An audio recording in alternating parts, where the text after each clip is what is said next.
Hello guys, welcome to a brand new video on daily tutorials. In today's video, I'm going to teach you some easy steps on how you can register into the Qatar International Islamic Bank. Before we start the video, don't forget to like, share and subscribe to the channel for more such useful tutorials.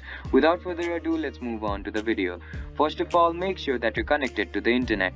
Once you made sure that you're connected to the internet, open up a web browser.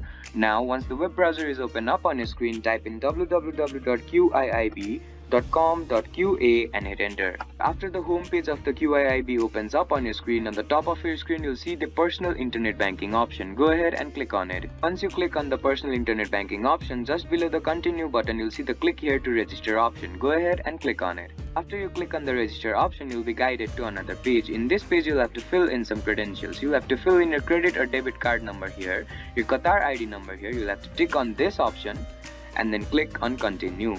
Once you click on the continue button, and if you have filled in all these credentials correctly, you'll be guided to another step which will help you to register into the QIIB. I hope this video helped you to register into the QIIB. Don't forget to like, share and subscribe to the channel for more such useful tutorials.